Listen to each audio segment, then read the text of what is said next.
मैं कर दीजिए, I am not Islamic scholar, I am advocate. हाँ ठीक है, चलिए एडवोकेट लिख दीजिए। ना ना ठीक है, ठीक है, एकदम डेजिग्नेशन के साथ कोई समझौता नहीं है सर, डेजिग्नेशन और मुद्दों के साथ कोई समझौता नहीं। तो चलिए मैं चर्चा की शुरुआत करूं, उससे पहले एक बातचीत मैं करना चाहता हूं। मुझे बताया गया कि आप भी एक विक्टिम रही हैं, एक ट्रेलर आपने देखा, आपके जहन में क्या चल रहा है? जी, ये ट्रिपल तलाक के ऊपर जो था, ये तो सरकार ने हाईलाइट किया ट्रिपल तलाक। इसका भी और दो फॉर्म है, जो तलाक के हसन और तलाक के हसन। तो आजकल लोग इसके पनिशमेंट की डर से ट्रिपल तलाक नहीं दे रहा है, लेकिन तलाक के हसन और तलाक के हसन का फॉर्म यूज कर रहे हैं। आप बताएं। कुछ नहीं कह रहा। ठीक है, मैं वीडियो कॉल पर भी एक महिला हमारे साथ है, रानी शबनम जी। रानी शबनम जी, ये ट्रेलर आपने देखा और इस फिल्म में महिलाओं के हक की बातचीत हो रही है। ट्रिपल तलाक से कैसे महिलाएं पीड़ित हुई, कैसे शोषण हुआ और उसको धर्म के चश्मे से देखा जा रहा है। आप क्या कहना चाहते हैं? अस्सलाम वालेकुम। मैं तो यही कहना चाहती हूँ कि हमें हक नहीं मिलता। एक औरत को तलाक कह के ऐसे छोड़ दिया जाता है कि जैसे कुछ है ही नहीं। ना तो उसे समाज सही से देखता है, ना ही उसकी कोर्ट में सुनवाई होती है, ना ही थाने में, ना ही कोई उसको सपोर्ट करता है, और उसे छोड़ दिया जाता है दर दर की ठोकर के लिए। क्या ऐसे आदमी के लिए कोई सजा नहीं होनी चाहिए? हम औरतों को ही सजा क्यों मिलती है? हम औरतों को ही क्यों झेलना पड़ता है? अगर हम आवाज उठाते हैं तो हमारी आवाज दबा दी जाती है। मैं अपनी हकीकत और आप बीती बताती हूँ। मेरे आदमी ने मुझे छोड़ दिया, कहा मैंने तुझे तलाक दे दिया, और उसके बाद उस समाज में सबसे कहता है कि मैंने इसको तलाक दे दिया है। ये मेरी कुछ नहीं, मुझे मेरा कोई हक नहीं दिया उसने, मुझे कोई सपोर्ट नहीं करा उसने कहीं से भी। मेरे 3 बच्चे हैं और दो लड़के, एक लड़की, 2 लड़के, जिसमें कि एक बच्चे की मेरी दिल्ली में मौत हो गई थी, छत से गिर गया था। एक बेटे को इन्होंने जान से मरवा दिया बुलंदशहर में, इसलिए कि ताकि ये मुझे कैसे भी करके यहाँ से भाग जाए, छोड़ दे या मर जाए, आत्महत्या कर दे, कुछ भी कर ले, ये मेरा पीछा छूट जाएगा इस औरत से। उसके बाद इसके घर वालों ने जुल्म करना स्टार्ट कर दिया, क्योंकि मैं अपनी हक के लिए लड़ रही थी कि मैं कहाँ जाऊंगी, मुझे तलाक देके। वो तो दूसरी शादी करके उस औरत के साथ रह रहे हैं, दूसरी औरत के, और मैं गाँव में आई थी यहाँ रहने के लिए कि मेरे आदमी का घर है, लेकिन ससुराल वालों ने मुझे इस घर पे भी जुल्म करके, मार पिटाई करके मुझे निकालना चाह रहे हैं, लेकिन मैं नहीं निकली। फिर उनका जोर पड़ा मेरे बच्चे पे, मेरे बच्चे को मरवा दिया, जिसका केस कोर्ट में चल रहा है। और दूसरा, मुझे खर्चा भी नहीं मिल रहा, मेरा खर्चा दिल्ली में चल रहा हैगा। और कोर्ट में क्या होता है, वकीलों के पास जाती हूँ तो वो कहते हैं पैसे दो जब जाएंगे तारीख करने के लिए, और सरकारी वकील सुनना नहीं चाहते हैं। जो कोर्ट से मिला हुआ था हमें, वो सुनते नहीं है। अच्छा, थाने में जाते हैं तो वो क्या कहते हैं कि आप हमसे दोस्ती करो। सब पुलिस वाले नहीं होते, चंद पुलिस वाले होते हैं। मैं एक चीज जल्दी से जानना चाहता हूं, मैं आपसे बातचीत करता रहूंगा। ये पूरा घटनाक्रम जो आप बता रही हैं, ये कब का है? कौन सी लड़की की मर्डर केस की? नहीं, आप जो आप कह रही हैं तलाक हो गया, फिर जो मर्डर की आप बात कर रही हैं। हाँ, 2017। सुपर्ण वर्मा जी को जरा स्क्रीन पर लाइए। सुपर्ण वर्मा जी जो कि फिल्म के डायरेक्टर है, फिल्म हक के। सुपर्ण वर्मा जी, आपने तो एक शाहबानो की कहानी दिखाई। यहां पर देखिए, ये शबनम जी हमारे साथ हैं, ये दूसरी शाहबानो हैं, इनके भी 3 बच्चे, एक बच्चे को मार दिया गया। तो ऐसी कई शाहबानो समाज में हैं जिनके हक की आवाज बुलंद हो रही है। आपके जहन में सर क्या चल रहा है इस वक्त?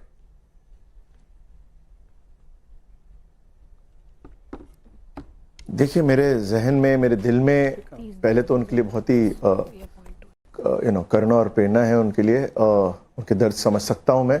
और दूसरी बात, मेरी कहानी हर शाहबानो की है। ये कहानी शाहबानो, फजलुन भी, ताहिरा भी, इनसे प्रेरित है। शाजिया बानो हमारी किरदार है जो यामी गौतम ने निभाया है, उनके पति हैं जो कि इमरान हाशमी है। जो मैं कह रहा हूं एजेंडा मत चलाइए सर, यहाँ हक की बात हो रही है, आपके पास आऊंगा। ये प्रोपेगेंडा चलाने के लिए मंच नहीं दिया है आपको, तो रुक जाइए, अभी सुनिए। अगर आपको इनके आंसू मजाक लग रहे हैं, और अगर आप इसमें धर्म का चश्मा घुसाना चाहते हैं, और आपको ये लग रहा है कि क्योंकि एक समुदाय की बात हो गई तो ना उठाइए, तो सर आप अपना एजेंडा अपने जेब में रखिए। मैं पूरे समाज की बात कर रहा हूं। अभी आप सुनिए, सुपर्ण वर्मा को सुनिए। अगर आपको रानी शबनम के आंसू मजाक लग रहे हैं, तो सर ये आपकी संवेदनशीलता पर, संवेदनशीलता आपकी में है सर। मैं फिर कह रहा हूं सुपर्ण वर्मा को सुनिए, आपके पास आऊंगा। कामरान मलिक में आऊंगा, मैं आऊंगा। अभी एक फिल्म के जरिए, अभी एक फिल्म की बात हो रही है, शाहबानो की कहानी दिखाई गई है। प्रोपेगेंडा है। हाँ, ये आपको प्रोपेगेंडा लगेगा सर। ये आईना दिखाया जा रहा है तो आपको ये प्रोपेगेंडा लगेगा। तो सर आपकी सोच, आपको मुबारक हो कामरान मलिक, मैं आपके पास आऊंगा सर। डिसिप्लिन का भी एटलीस्ट फॉलो करिए। बहनों की बात मुझे नहीं Kamran Malik, not at all, not at all, not at all, I will not tolerate. Kamran Malik अभी रुक जाइए, अभी आपकी बारी आएगी सर, रुक जाइए। शो की शुरुआत नहीं बेचैनी होने लगी आपको, अभी रुक जाइए, अभी तो पूरा शो बाकी है, अभी अलग-अलग डायलॉग सुनाऊंगा। Please silence, please. 1.1 Kamran Malik, आप मेरे साथ शो में पहली बार हैं सर। कामरान मलिक सुनिए, कामरान मलिक, कामरान मलिक, कामरान मलिक, आप मेरे साथ शो में पहली बार हैं, आपको मेरे शो करने का तरीका सर पता नहीं है, तो डिसिप्लिन फॉलो करिए प्लीज। सुपर्ण वर्मा अपनी बात पूरी करिए प्लीज, प्लीज, प्लीज। रुक जाइए, नहीं सर, मैं तय करूंगा ना कि आपका क्वेश्चन कब लिया जाएगा, तो रुक जाइए। सुपर्ण वर्मा बोलिए। पहली बात तो मुझे कामरान जी से यह कहना है कि सच को चिल्लाने की जरूरत नहीं पड़ती, सच की आवाज काफी होती है, नंबर 1। नंबर 2, ये एक सामाजिक फिल्म है, ये एक धार्मिक फिल्म नहीं है। ये एक फिल्म एक स्त्री के बारे में है, स्त्रियों के बारे में है, जिनके साथ जो दुर्व्यवहार होता है। और ये जो बात कर रहे हैं मुस्लिम औरत, हिंदू औरत, फिल्में दहेज पे ही बनी है, सती पे ही बनी है, और अगर ट्रिपल तलाक पे बन रही है तो औरतों का शोषण सारी दुनिया में होता आ रहा है। अगर हम आवाज नहीं उठाएंगे तो कौन उठाएगा? मतलब मुझे यह समझ नहीं आता, मर्द होने के बतौर सबसे पहले आपको सबसे आगे चलकर ये रोकना चाहिए होने से, जुल्म होने से पहले, इंस्टेड ऑफ कि आप बिना फिल्म देखे, बिना फिल्म जाने, बिना मेरे बारे में जाने। मैंने तो सिर्फ एक बंदा काफी भी बनाई थी, क्या मैं एंटी हिंदू हो गया सर? नहीं ना। तो पहले आप सोच लीजिए आप बात किससे कर रहे हैं। आप प्रोपेगेंडा चिल्ला रहे हैं, फिल्म आपने देखी नहीं है। इतनी बैलेंस अप्रोच लेके हमने फिल्म बनाई है, इतनी इज्जत के साथ फिल्म बनाई है, इतने प्रेम और स्नेह के साथ फिल्म बनाई है, जो कि मेरी मुस्लिम बहनों के लिए बनी है, इस समाज के लिए बनी है, एक एंटरटेनिंग फिल्म बनी है, और हर पक्ष, हर मुद्दा आगे रखती है। और जब वो खुद देखने जाएंगे तो हिंदुस्तानी होने का फख्र महसूस करेंगे कि एक अच्छी हिंदी फिल्म निकल कर आई है, जिससे सारा परिवार जाके देख सकता है। कुछ सुपर्ण जी सर, मैंने ट्रेलर से ही, फिल्म तो 7 नवंबर को रिलीज हो रही है, मैंने ट्रेलर से ही सर कुछ डायलॉग निकाले हैं, और मैं ये चाहता हूं कि उन डायलॉग पर अलग से चर्चा हो। जरा 2 डायलॉग अलग से हैं, उन्हें दिखाया जाए और फिर उन पर मैं बातचीत करूंगा। हम सिर्फ मुसलमान औरत नहीं, हम हिंदुस्तान की मुसलमान औरत है, इसी मिट्टी में पले बड़े हैं, इसलिए कानून हमें भी उसी नजर से देखे जैसे बाकी हिंदुस्तानियों को देखता है। हम सिर्फ मुसलमान औरत नहीं, हम हिंदुस्तान की मुसलमान औरत है, इसी मिट्टी में पले बड़े हैं, इसलिए कानून हमें भी उसी नजर से देखे जैसे बाकी हिंदुस्तान। हमारे 3 छोटे बच्चे हैं, महीने के खर्च पर बात हुई थी, अचानक पैसे देना बंद कर दिया। मुस्लिम पर्सनल लॉ और सेकुलर लॉ को आप एक दूसरे के खिलाफ खड़ा कर रहे हैं। एक सांस में 3 बार तलाक। तो चलिए, ये 2 डायलॉग आपने सुने। अब कामरान मलिक आप बोलिए, देखिए आप क्या कहना चाह रहे थे, बोलिए। देखिए, सिनेमा को कहा जाता है कि ये समाज का दर्पण है, समाज का आईना है। अब देखिए, समाज का आईना अगर मैं आज देखता हूं तो आज का जो है दौर दिखाना चाहिए। दौर कहां का दिखाया जा रहा है? 40 साल पुरानी एक कहानी का। और आज सर पूरा होने दीजिए, चुभता है ये दौर। प्लीज सुन तो लीजिए सर, दिक्कत हो रही है आपको? सर मेरे हाथ जोड़ के विनती कर रहा हूं, मुझे मैं भी हाथ जोड़ कर विनती कर रहा था सर थोड़ी देर पहले। मैंने कहा था ना कि आप मेरे साथ शो में पहली बार जुड़ रहे हैं और आपको मेरे शो करने का तरीका पता नहीं है। मैंने पहले ही कहा था ना सर, मिलियन केसेस, मैं पहले ही कह रहा था ना सर आपको, in respect of the Hindus and Muslim girls. 1.14 million cases are pending in India in respect of Hindus and Muslims, and he has raising the voice of only 40 साल हो आदमी मैंसप्लेन कर रहे थे, आज भी आदमी मैंसप्लेन कर रहे हैं, औरतों की बात नहीं सुन रहे हैं, औरतों का दुख नहीं समझ रहे हैं, और आप वही मैंसप्लेन। समाज का दर्पण है, तो शाहबानो किस समाज का दर्पण है? क्या हो रहा है? 4 महीने बाद डेट मिलती है, 5 महीने बाद डेट मिलती है। सर कोई नया वर्ड ढूंढिए ना सर, डाइवोर्स डिसाइड होती है, वर्ड ढूंढिए ना हिंदू लड़की की 20 साल बाद डाइवोर्स डिसाइड होती है। ठीक है, मुझे कामरान मलिक आपकी दिक्कत समझ में आ रही है। अब सुबोई खान मैं आपके पास आता हूं। हमने शो की शुरुआत दर्पण दिखाने से की। राकेश जी, जी सुपर्ण जी, आप कुछ कहना चाह रहे हैं, जल्दी बोलिए। राकेश जी, मुझे एक सवाल पूछना है आपसे। क्या हमारे पैनलिस्ट के कान खराब हैं या सब चिल्ला के बात करना शौकीन है? आप बहुत जेंटलमैन नहीं हैं सर, सर, काम आप तो फिल्म ठीक मेकर है, हैं। काम मैं तो वकील ठीक है। हूं। दिक्कत यह वकील तो शोर दिक्कत यह है सुपर्ण जी की, दिक्कत यह है कि उनको ठेस लग रही है, उनको चोट लग रही है अब क्या करूं मैं? कि कैसे मर्द और महिलाओं के अधिकार एक समान हो सकते हैं। उनको ये ठेस लग रही है और वो ठेस सर, मैं उन्हें बिल बिलाने पर मजबूर कर रही है। हाँ। और मैं हूं वकील पेशे से, मुझे तो चिल्लाने से ही जो है कि हक मिलता है मेरा। सुबह का please please please sir, please मैं सबके पास आऊंगा बारी बारी से, प्लीज। नहीं सर, कोर्ट के डेकोरम में कोई चिल्लाता नहीं है सर। सर कोर्ट में कोई चिल्लाता नहीं है। कौन से कोर्ट में जाके आप चिल्लाते ठीक है सर, आपको बाहर खड़ा कर दिया। Sir Kamran Malik sir, court का डेकोरम, कौन से कोर्ट में चिल्लाते? कामरान मलिक सुनिए सर, सुपर्ण वर्मा जी एक मिनट। कामरान मलिक, कोर्ट के डेकोरम में आप क्या फॉलो करेंगे वहां के माननीय न्यायाधीश देख लेंगे। अभी स्टूडियो में यहाँ का डेकोरम फॉलो करिए मेरे हिसाब से। तो प्लीज मेरे पर तंज कर रहे हैं तो मैं नहीं बोलूंगा। प्लीज, आपकी बारी आई, आपने बोली शबनम, कैसी बातें कर रहे हैं? एक मिनट प्लीज, नहीं अच्छा लगता है ना कामरान मलिक, प्लीज नहीं अच्छा लगता है सर, नहीं अच्छा लगता है, प्लीज मैं रिक्वेस्ट कर रहा हूँ। सुबह का जी जी क्या कह रहे हैं? राकेश जी, आवाज बंद करा दीजिएगा, मैं चिल्ला नहीं पाऊंगी। ठीक है सर, आपने भी शुरुआत की थी। सुबह का हमने आज का दर्पण दिखाने से शुरू की, शबनम से बातचीत करके ये कह रहे हैं 40 साल पहले क्यों दिखाया समाज का दर्पण, तो शाबानो किसी दूसरे समाज की थी क्या? जी जी राकेश जी, मैं अभी इनके सारे नैरेटिव को बर्स्ट करती हूँ तर्कों के साथ। सबसे पहले तो एक मुसलमान होने के नाते मैं आपके चैनल के माध्यम से पूरे भारतवर्ष के मुसलमानों को यह बताना चाहती हूँ कि मुसलमान का दुश्मन हिंदू या यहूदी या इस्लाम के अहमदिया, शिया या ऐसे दूसरे फिरके नहीं है। मुसलमान का सबसे बड़ा दुश्मन इस्लाम के ये ढोंगी आशिक नेमसेक मुस्लिम्स हैं, जो नाम से तो मुसलमान लगते हैं लेकिन मुसलमान बच्चों के, युवाओं के, मुस्लिम महिलाओं के सबसे बड़े जो शोषण करने वाले लोग हैं, सबसे बड़े अब्यूजर यही लोग हैं। अभी इन लोगों ने सुपर्ण जी के ऊपर इल्जाम लगाया कि आप नैरेटिव चला रहे हैं।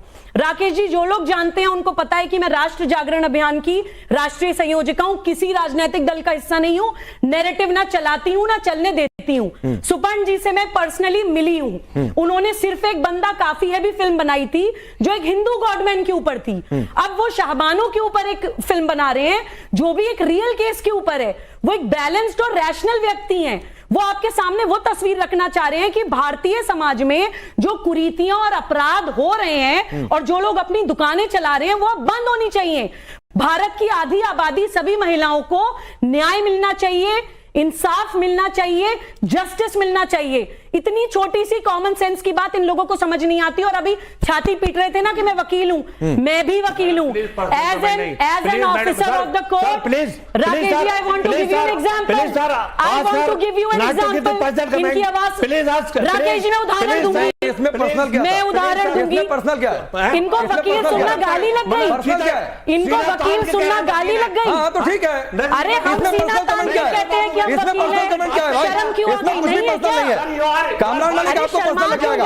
आपने ताज ठोकर कहा, आपने सीना ठोकर कहा कि मैं वकील हूं, इसको उन्होंने दोहरा दिया तो पर्सनल क्या हो गया? There is nothing personal in this. कोई पर्सनल नहीं है सर इसमें, कोई पर्सनल नहीं है। राकेश जी, उदाहरण देना चाहती हूँ, उदाहरण देना चाहती हूँ, क्योंकि मैं वकील हूं, मेरे पास विक्टिम्स क्लाइंट्स आते हैं। अभी मेरे साथ मैं एक क्लाइंट को, एक विक्टिम को लेकर भी आई हूं, जिनके पास आपने शो की शुरुआत में माइक लेकर गए। उन्होंने आपको बताया 2019 में ट्रिपल तलाक बैन हो गया है, लेकिन 2022 में इस लड़की को तलाक दिया गया है। तलाक हसन, तलाक एहसन आज भी चल रहे हैं। जो extra judicial one sided divorce है, लड़की की मर्जी पूछी भी नहीं जाती है। मिस्यार निकाह आज भी चल रहे हैं, हलाला आज भी चल रहे हैं, बहु विवाह आज भी चल रहे हैं, पॉक्सो एक्ट का वायलेशन आज भी हो रहा है, 12-12 साल की बच्चियों के साथ निकाह आज भी हो रहे हैं। तो 40 साल पुराने ठीक है रिजवी साहब, डायलॉग जो हमने दिखाया उसमें डायलॉग ये है, कानून हमें भी उसी नजर से देखे जैसे बाकी हिंदुस्तानियों को देखता है। तो सवाल ये उठता है, किसी को किसी नजर से, किसी को दूसरी नजर से क्यों देखा जाए जब कानून की बात आए? राकेश भाई, बहुत बहुत शुक्रिया आपका। देखिए, हिंदुस्तान में बहुत सारे ऐसे केसेस हैं और मुस्लिम खवातीन हैं जो हिंदुस्तान के सिविल लॉ का इस्तेमाल करती हैं और वो कोर्ट जाती हैं, कोर्ट में उनका इंसाफ मिलता है, भत्ता भी मिलता है, सब कुछ मिलता है। ऐसा नहीं है कि मिलता नहीं है। ये बात अलग है कि कोर्ट में बार तारीख पे तारीख, तारीख पर तारीख, तारीख पर तारीख वो एक अलग मसला है, वो उस मसले पर भी बनना चाहिए ताकि तारीख पे तारीख न मिले और उनको इंसाफ मिल जाए। दूसरी चीज मैं बता रहा हूं कि जिस पर ये फिल्म बना रहे हैं उस पर तो कानून बन चुका ऑलरेडी। भाई एक नशिस्त में 3 तलाक तो कानूनी बन गया। अब एक मिनट, दूसरी फिर तीसरी बात में बार बार मुझे बड़ी हैरत है कि आपको शाह बानो नजर आ गई 1986 की, लेकिन आपको 2002 की बिल्किस बानो याद नहीं है, आपको 2002 की ज़किया जाफरी याद नहीं है। आपके पास शाहबानो का जवाब बिल्किस बानो है। नहीं बिल्कुल, मैं कह रहा हूं पास शाहबानो का जवाब बिल्किस बानो है। मैं कह रहा हूं कि ये नहीं आपके पास शाहबानो का जवाब आपने कहा नहीं रिजवी साहब, आपने कहा कि सिविल कानूनों का इस्तेमाल करें महिलाएं, इसमें कुछ सुनिए ना रिजवी साहब, एक एक करके सर आगे बढ़ते हैं, एक एक करके आगे बढ़ते हैं। एक और वकील मेरे पास है, जाफरी की मौत हो अरे सुनिए ना रिजवी साहब, अरे सुनिए सवाल सुनिए। आपने ये कहा कि सिविल लॉ का इस्तेमाल करने में कोई दिक्कत नहीं है, आपने कहा ना, आप सहमत है इस बात से? हाँ नहीं कहा, आपने कहा ना अभी। हाँ कहा मैंने। होल्ड ऑन, शाहबानो ने क्या किया था? नहीं मैं क्या कह रहा हूं, लेकिन शाहबानो ने क्या किया था? जो है मैं क्या कह रहा हूं, शाहबानो ने क्या किया था? नहीं हूं शाहबानो ने क्या किया था? सिविल लॉ का इस्तेमाल किया था या नहीं किया था? देश की अदालत का सहारा लिया था या नहीं लिया था? तब वो गलत कैसे हो गया? राकेश जी बात तो सुनिए मेरी, देखिए मैं टाइमिंग की बात कर रहा हूं, ये बिल्कुल विवेक अग्निहोत्री की राह पे जा रहे हैं। अच्छा, सारे फिल्म वाले उनको लग रहा है कि हुकूमत की मंशा जो है, भाजपा और आरएसएस की मंशा जो है, उसी मंशा की बुनियाद पे आप जो है फिल्में बनाइए। क्योंकि सुपर्ण वर्मा पर ये सीधे अटैक है। सुपर्ण नहीं सर, मैं आपकी दुखती रंग समझ गया, दुखती रंग में समझ गया, अरे दुखती रंग समझ गया रिजवी साहब, दुखती रंग आपकी समझ गया। फैज खान ये कह रहे हैं, फैज खान ये कह रहे हैं कि महिलाएं सिविल लॉ का इस्तेमाल करें कोई दिक्कत नहीं है, लेकिन शाहबानो ने सिविल लॉ का इस्तेमाल कर लिया, दिक्कत है। बिस्मिल्लाहिर्रहमानिर्रहीम रब्बिश रह ली सदरी व यस्सिर ली अमरी मिन लिसानी मुझे लगता नहीं धर्म को ठेकेदार की जरूरत है। आराम सुमन जी, एक मिनट, औरतों को वैसे मर्दों की जरूरत है जो कीजिए। वंदे मातरम। देखिए राकेश भाई, एक बात इन कट्टरपंथियों को अच्छे से समझ लेनी चाहिए। आज भारत का मुख्य न्याय अधिकारी काजीउल कुजात नहीं है, चीफ जस्टिस ऑफ इंडिया है। वो काजीउल कुजात वाली मानसिकता को ये नकार दे, पहली बात। दूसरी बात, सुपर्ण भैया को मैं बहुत बधाई देता हूं। पूरे देश का प्रगतिशील मुसलमान आपके साथ है, आपने बहुत अच्छा मुद्दा उठाया। राकेश भैया, आप उस महिला के दर्द को समझिए जो कि कोर्ट आती है कि मुझे महीने में रोटी खाने के लिए कुछ पैसे दे दो, कोर्ट उसके पक्ष में फैसला देता है। ये कट्टरपंथी लोग संसद में कानून बनाकर मुस्लिम महिला के मुंह से निवाला छीन लेते हैं, इनको शर्म से डूब मरना चाहिए। हलाला करने के लिए मुस्लिम महिला को ये प्रेरित करते हैं, शोषित करते हैं, उसके मुंह से निवाला छीनते हैं। और आज देखिए हलाला करने नहीं मिल रहा है, छोटी छोटी बच्चियों से निकाह करने नहीं मिल रहा है, मुर्दा करने नहीं मिल रहा है। बड़ा दर्द है, बड़ा दर्द है, बड़ा दर्द है। सुपर्ण वर्मा, मैं रुकिए सर, रुकिए, मैं आगे के और डायलॉग सुनाऊं। फैज खान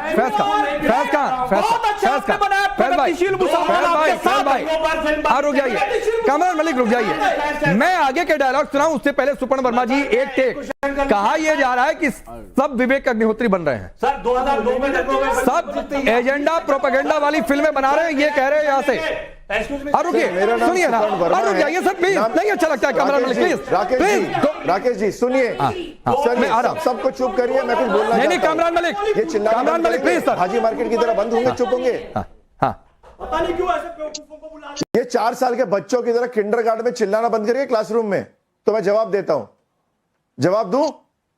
मेरा नाम सुपर्ण वर्मा है, ना मैं लेफ्ट हूं ना राइट हूं, अर्जुन के निशाने की तरह सीधा चलता हूं। तो सर आज के मौके पर क्यों नहीं फिल्म बना रहा है सर?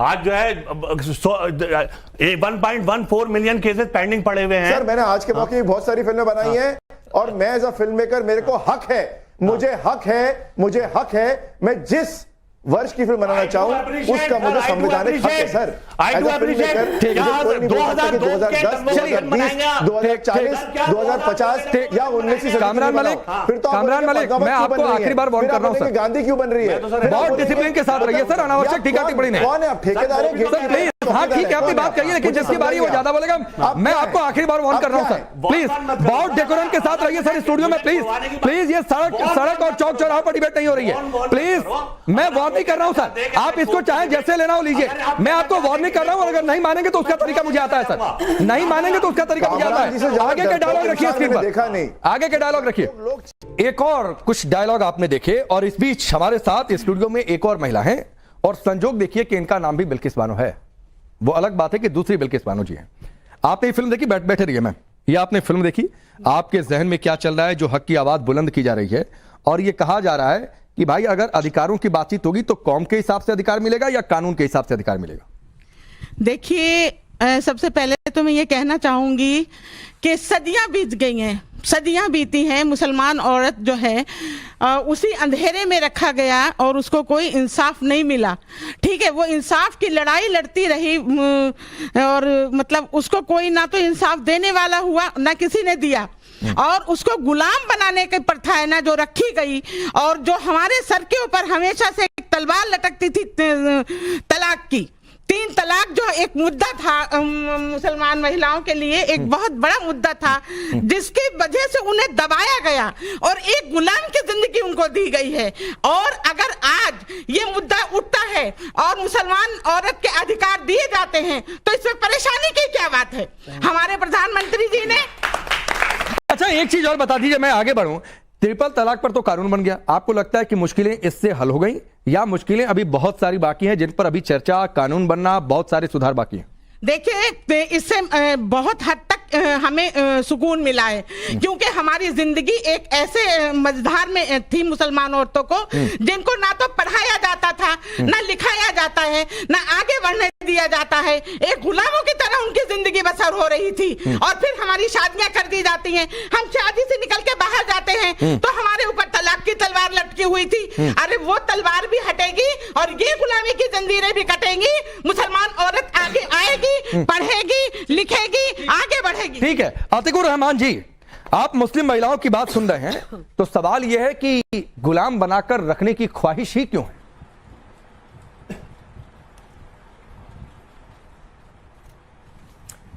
जी राकेश जी, ये हमारे लिए सुनहरा मौका है जो सुपन वर्मा जी ने हमें दिया है कि हम मुसलमानों की राइट्स की बात करें, उनकी हक की बात करें। एक जमाना गुजर गया, कोई ऐसा दौर नहीं गुजरा है दीन इस्लाम में जब मुसलमानों के हक को, उनकी वुमेन के, उनकी औरतों के हक को हमारे कुछ ठेकेदारों ने इस्लाम के रौंदा ना हो। और ये एक सदियों से चला आ रहा है। ऑर्थोडॉक्स और लिबरल मुसलमानों के बीच एक जंग सदियों से चली आ रही है। जब बेनजीर भुट्टो पाकिस्तान में प्राइम मिनिस्टर बनी तो उलेमा ने उन पर उंगली उठाई कि एक मुस्लिम स्टेट की रूलर, एक महिला, एक औरत कैसे रह सकती है। उस पर डॉक्टर रफीक जकरिया जो हमारे इस्लामिक स्कॉलर थे, वर्ल्ड रिनाउंड, उन्होंने ये किताब लिखकर उसका जवाब दिया कि कुरान और इस्लाम किस तरह से एक औरत को पूरा हक देता है कि वो एक मुस्लिम मुमालिक की प्राइम मिनिस्टर बन सकती है। इसके साथ साथ में जो तलाक के नाम पे रौंदा जाता है उनके हक को। और सुपन वर्मा जी, क्या ये एक फुल स्टॉप थोड़ी लगा रहे हैं भाई? अगर उनको स्क्रिप्ट मिलेगी अच्छी तो बिल्किस बानो पे भी फिल्म बनाएंगे आगे ना भाई। औरतों के हक की बात अगर होगी तो कोई डायरेक्टर पीछे नहीं हटेगा। ये बात और है कि नैरेटिव चलाए जाते हैं, लेकिन आज हमारे लिए सुनहरा मौका है कि मुसलमानों की राइट्स के लिए जो अगर बात कर रहा है तो हमको पूरी तरह से उसका नहीं बहुत चाहिए। सुपन जी, आप कुछ ऐड करना चाहते हैं? फिर हम आ रहा हूं, मालूम है लेट हो रहा है। आगे बढ़ेंगी, अपने हक के लिए लड़ेंगी। पहले तो मैं इनका धन्यवाद, इनकी सोच का धन्यवाद देने चाहूंगा। Thank you sir, number 1। और नंबर 2, मैं अपने मुस्लिम भाई जो दूसरे पैनल पे हैं उनको ये कहूंगा कि आपको लग रहा है प्रोपेगेंडा है फिल्म। सर हमारी फिल्म में ना विलेन औरंगजेब है ना खिलजी है, हमारी हीरोइन, हमारा हीरो मुस्लिम किरदार हैं जो कि अपनी सोच के बारे में बात कर रहे हैं, प्रोग्रेसिवनेस की बात कर रहे हैं, उसको हम सेलिब्रेट कर रहे हैं। कहां आप ढकियानुसी बातें कर रहे हैं? सर दिमाग खोलिए, सोच खोलिए और फिल्म को सेलिब्रेट कीजिए। और सब अपने भाई बंधु, बेटी बहनों, भाइयों, बेटों को लेके जाइए फिल्म देखने और बताइए कैसे लगी। अंबर, एक सवाल है कि अगर किसी महिला के हक को मारा जा रहा है तो वो काजी के पास जाएगी कि अदालत के पास जाएगी? देखिए, यहाँ पर आपने रानी शबनम को सबसे पहले स्टार्टिंग में लिया। मैंने उनके साथ काम किया है जब 2017 में इनका केस आया था, और इनकी छोटी बच्ची से मैं मिली हूँ यहीं पे स्टूडियोज में। वो आती थी और इनके ऊपर अटैक्स भी हुए, वो मुझे सारी चीजें पता है। ऐसी कितनी ही सारे विक्टिम से हमने मुलाकात की और उनकी कहानी को हमने एक डॉक्यूमेंट में बनाकर प्रेजेंट किया था। लेकिन सवाल ये है राकेश, यहाँ पर सबसे बड़ा 3 तलाक पर कानून बना, लेकिन क्या वो पर्याप्त है, जो कि आपने बिल्किस जी से सवाल किया था। उसके बाद भी स्थिति नहीं बदली। उसके पास भी मेरे पास कई सारे केसेस ऐसे हैं, बेनजीर हिना का, और एक और मुंबई से एक लड़की का केस आया था, उसका नाम शाइस्ता है। उसके साथ वो, अगर आप इंस्टेंट तलाक ना देंगे तो उसको प्रोलॉन्ग करके तलाक के हसन ऐसन दे देंगे, उसको 3 महीने कर देंगे। अब उन सारे केसेस में, इनके भी केसेस में और उन वाले केसेस में भी, उनको पोस्ट कार्ड से उन्होंने तलाक भेज दिया, उन्होंने रिसीव किया नहीं किया, लेकिन उनकी तरफ से तलाक हो गया। तो सवाल सबसे बड़ा यही है कि जब तक या तो शरीयत का कोडिफिकेशन हुआ होता, उसमें सारी चीजें डिफाइंड होती कि आप यही कर सकते हैं, नहीं कर सकते। आपने एक शरीयत एक्ट बना दिया, उसमें सारी चीजें एक मौलाना मुफ्ती पे छोड़ दी कि आप अपने हिसाब से तय कर दीजिए किसका क्या भविष्य तय करना है। आपने इस देश की महिलाओं की तकदीर मौलानाओं के ऊपर छोड़ दी। ये इतिहास का सबसे बड़ा इंजस्टिस है भारत की मुस्लिम महिलाओं के साथ। और यहाँ पर Kamran Malik ji pendency of cases की बात कर रहे थे। भाई, हमने भी कानून की किताब पढ़ी है, सबको पता है कि पेंडेंसी ऑफ केसेस किस लिए, क्योंकि कॉम्प्लेक्सिटीज ऑफ लॉज है, हर धर्म के हिसाब से अलग अलग कानून है, तो भाई नंबर और पेंडेंसी तो बढ़ेगी। और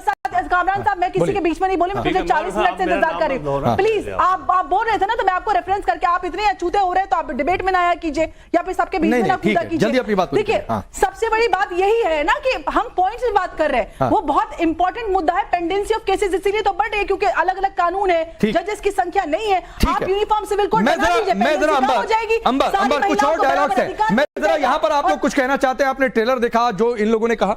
हेलो सर। हाँ, बैठ कर बोलिए। ओके, मेरा नाम श्वेता है फ्रॉम AFT कॉलेज। मैं कामरान मलिक सर से पूछना चाहती हूँ कि अगर केसेस पेंडिंग चल रही है तो इसका ये सॉल्यूशन तो नहीं कि 3 तलाक दे दिया जाए?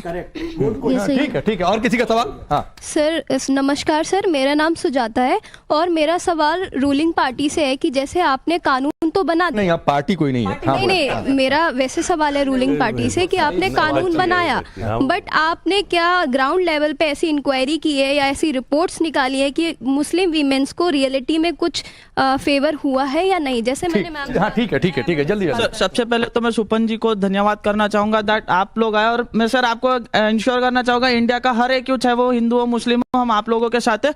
और मेरा दूसरा क्वेश्चन कामरान सर आपसे, सर आप you are a well reputed lawyer, तो क्या आप ये इसमें बिलीव करते हैं कि कॉन्स्टिट्यूशन से ऊपर आप पर्सनल लॉस को लाएंगे? ठीक। और किसका सवाल? क्या ट्रिपल तलाक सिर्फ धार्मिक प्रथा थी या महिलाओं के अधिकारों के खिलाफ अन्याय है? और सर, एक और चीज मैं बताना चाहूंगा, ट्रिपल तलाक का कोई धार्मिक आधार कुरान में नहीं है। ठीक। और किसी का सवाल? जल्दी बोलिए। सर, मेरा नाम शराफत करीम है। सर, मैंने ऐसी घटनाएं मैं खुद देख चुका हूँ अपने साथ। जैसे मेरे मान के चले, मेरे पड़ोसी में एक हस्बैंड वाइफ रहते थे जो मुसलमान बिरादरी के थे। तो हस्बैंड ने ट्रिपल तलाक बोल के उन्हें तलाक दे दिया। फिर 2 महीने बाद कुछ नेचुरल कैलामिटीज की वजह से डिजास्टर हुआ, घर टूट गया। उसके बाद हस्बैंड का कुछ अत्ता है ना पत्ता है। तो वो कब की घटना है? कुछ 2 साल पहले की घटना है। तो ट्रिपल तलाक कानून के बाद की ट्रिपल तलाक, हाँ। तो उसके बाद वो महिला और अपने 2 साल के बच्चे, वो ना कोई जॉब करती थी ना कुछ, तो उसके बाद वो कैसे क्या करे? ठीक, आप बोले। तो मेरा नाम दीपिका है और मेरा जो क्वेश्चन है वो कामरान सर से है कि आप इस मूवी को कैसे कह सकते हैं कि ये प्रोपेगेंडा फैला रही है? हमें तो इस चीज पे खुश होना चाहिए कि वो ये इतना पुराना केस ये लेके आए हैं, जिससे हमें ये पता चल रहा है कि अभी भी ये चीज से कितनी महिलाएं पीड़ित हो रही हैं, और ये बहुत एक बड़ा टॉपिक है। चलिए कामरान मलिक, अधिकतर सवाल आपसे, जवाब दीजिए।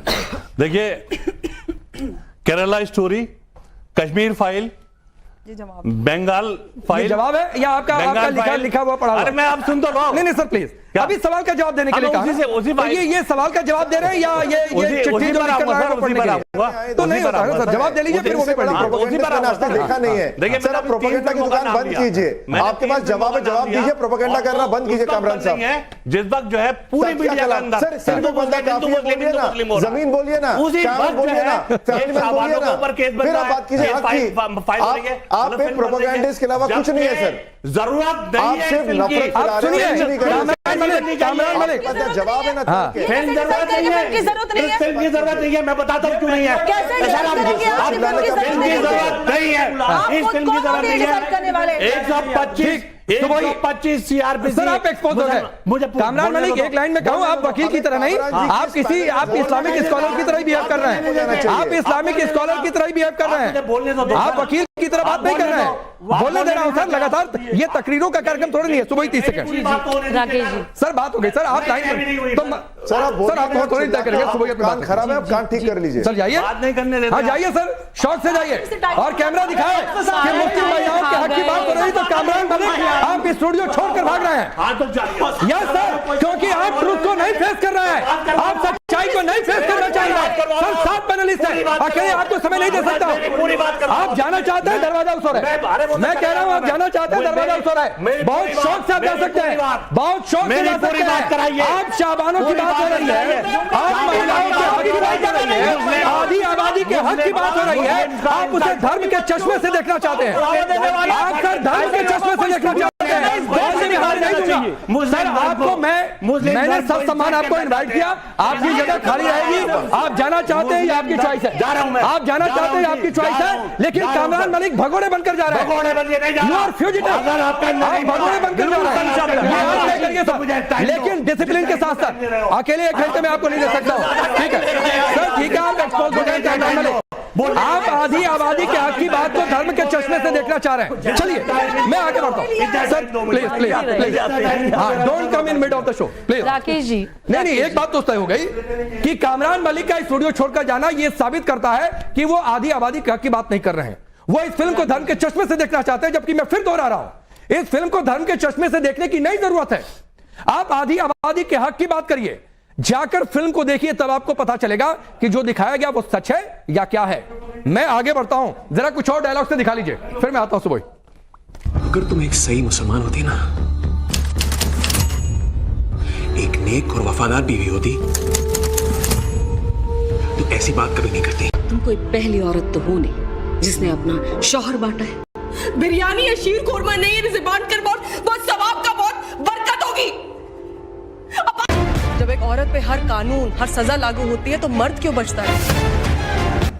जब एक औरत पे हर कानून। चलिए डायलॉग आपने देखा। मैं रानी शबनम के पास एक बार फिर से जाना चाहता हूं। रानी शबनम जी, कामरान मलिक तो स्टूडियो छोड़कर भाग गए क्योंकि वो महिलाओं के हक की बात करना नहीं चाहते हैं। लेकिन इस फिल्म में एक डायलॉग है, और डायलॉग है कि अगर तुम एक सही मुसलमान होती ना तो एक नेक और वफादार बीवी होती तो ऐसी बात कभी नहीं करती। मतलब उसे ही वफादार बीवी मान लिया जाए जो अपने शौहर को बांट ले और चुपचाप बांट ले। नहीं, बांटा तो नहीं जाता है, बट कैसे बांट देगी औरत?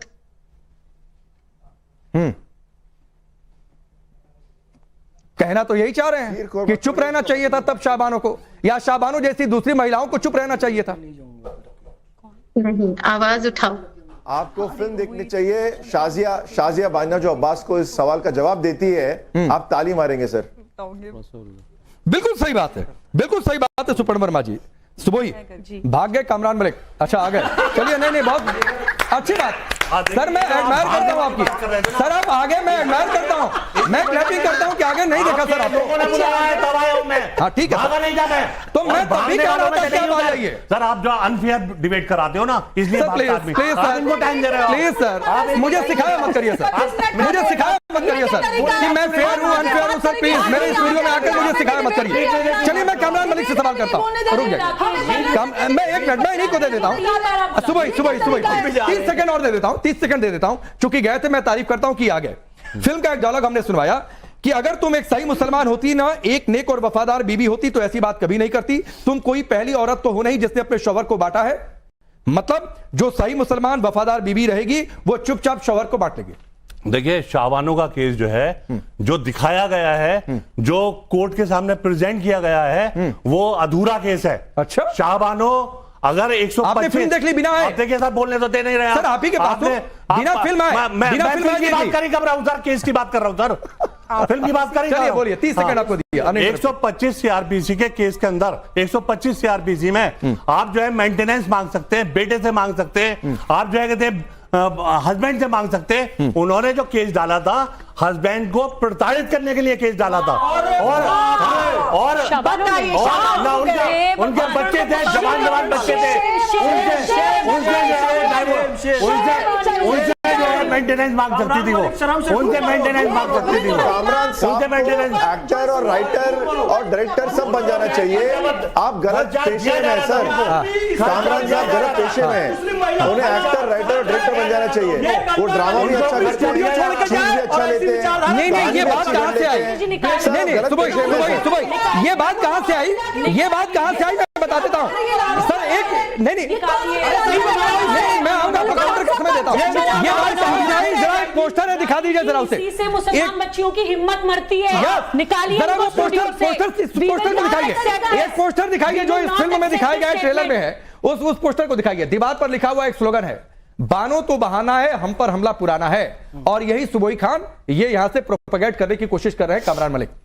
राकेश जी, इस तरह की जो हरकतें होती हैं ना, इन्हीं पे मेरा खून खौलता है और तब मेरे अंदर मां दुर्गा आती है और मेरा मन करता है कि लोगों का गिरबान पकड़ के इनको मार के स्टूडियो से बाहर निकालूं। और तब मेरे पर इल्जाम लगता है कि सुबोई खान के साथ नहीं बैठेंगे, वो तो हमें लत याद देती है। निकलिए यहां से, gate lost from here.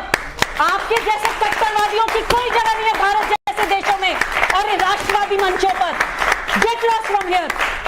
Rakesh ji, अब मैं आपको अपनी बात बताना चाहती हूं। यही हाल मुसलमान महिला का 1985 में था कि धर्म सत्ता और राज सत्ता और चीखम चिल्ली और आरोप और प्रत्यारोप और उसकी आवाज दब गई थी। और यही हाल एक मुसलमान महिला का 2025 में है। मैंने शो की स्टार्टिंग में ही बोला था, हमारे सामने एक मुसलमान बच्ची बैठी है, सशस्त्र पुलिस बल में अपनी सर्विसेज देती है, पति भी वही है, सेंट्रल गवर्नमेंट एम्प्लॉई है दोनों। बात पढ़े लिखे और अनपढ़ की भी नहीं है, बात है खुली मानसिकता की और कट्टर मानसिकता की। बच्ची को राकेश जी प्लीज बात पूरी करने दीजिए, क्योंकि आपने उसको बुलवाया यहाँ पे। बात पूरी करने दीजिए। उसको 2019 का कानून आने के बाद तलाक मिला है। 498A में केस डल चुका है, डोमेस्टिक वायलेंस एक्ट में डल चुका है, 2019 एक्ट में डल चुका है, कॉन्जुगल राइट्स के लिए लड़ चुकी है, उस सेंट्रल अथॉरिटीज के सामने एप्लीकेशन लगा लगा के थक चुकी है। लेकिन उसको सिर्फ इसलिए इंसाफ नहीं मिल रहा है because she is covered by शरिया लॉ, क्योंकि कॉमन सिविल लॉ नहीं है इस देश में। कोई भी व्यवस्था, कोई भी सिस्टम, कोई भी कानून मुसलमान बच्ची को उसका हक नहीं दिला पा रहा है, even today, even right now. इसीलिए इस मूवी की जरूरत है इन बच्चियों के हक के लिए। सुपर्ण वर्मा जी आखिरी 30 सेकंड सर, सुपर्ण वर्मा जी आखिरी 30 सेकंड आपको क्लोजिंग के लिए दे रहा हूं। अब आपको शायद ये एहसास हो रहा होगा कि ये फिल्म बिल्कुल सही डायरेक्शन में जा रही है।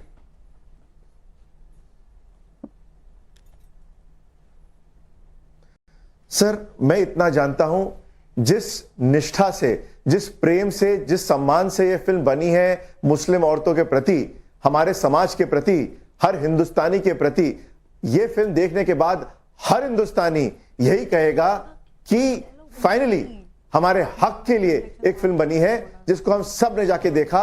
और जो इंसान गेटकीपर बनकर, चौकीदार बनकर, आपको मतलब ठेकेदार बनकर समाज का बोले कि ये सही है गलत है, उसे आप ठुकराओ और अपना दिमाग यूज करो।